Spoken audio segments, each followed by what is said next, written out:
So let's go to the Raster Mapper tab. This is really useful for anybody who's building pixel maps for content teams. If you want multiple LED walls or multiple configurations in a single piece of content, you can select either your entire project and it'll auto-populate everything, and then it'll auto-populate the slots that you see here. Or you can just switch between, it'll auto-populate exactly how many configurations there are for how many slots. Or you can just manually add the slots and then through the projects select your individual pixel maps. So that's another way to do it. And it'll just keep adding them to the right depending on however many you, right up until, I think it's 16,000 pixels. So let's do the 6 configuration one.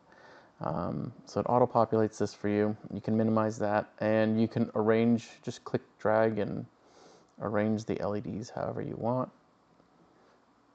And it will auto-size your template for you.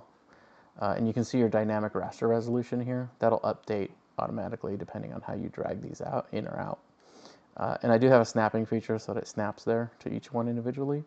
But if you want to override that, you can go to each tile and you can either manually nudge it or you can dial in a number, 3100. You can also rotate these as well. So if you need to rotate them, you've got that option. The rotation is only limited in the slot configuration, so you'll have to do it in there. And it still auto-updates your canvas. The nice thing about this is that it auto-updates the canvas, but it depends on the first slot to be in the 0, 0 position. Otherwise, it does some funky stuff. So just orient your first slot in the 0, 0 position, and you'll be fine.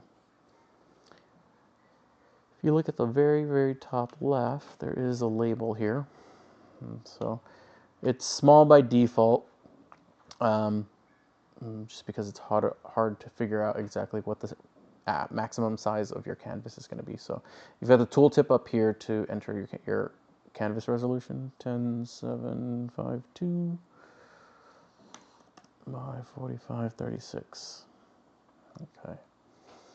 And then you can just click and scroll up and place that logo anywhere you want. All these rasters that are in here are, by default, they're no longer editable. They come from the pixel map. So if you need to edit any of these, you can update it in the pixel map and then just go in your load configuration, remove it, and reload it. Okay, so back to the label. Put it anywhere you want. Change the color. You can rotate it, so you can add multiple. If you wanted to add a bunch of different labels, you could as well. And then you can define like pixel resolutions. So let's say this one, for example, is 0, 1512. And let's make that one green so it's easy to see. And you can place it in the top corner wherever you want. What else? Your middle mouse button will drag the canvas around too, by the way. Let's see, let's add a couple more.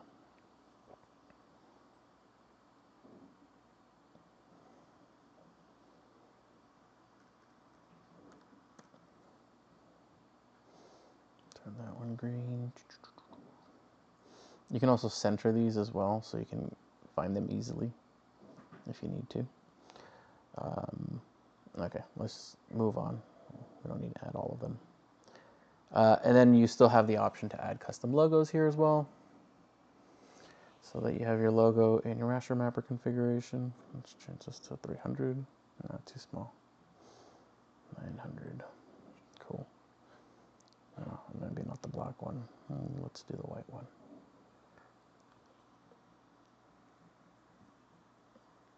900. Cool.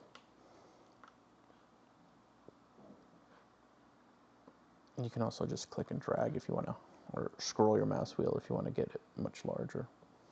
Well, let's change the label to something a little nicer on the eyes. So those are custom logos, and then you can save this as well. So, and you can still save it into your projects folder. Let's do test project.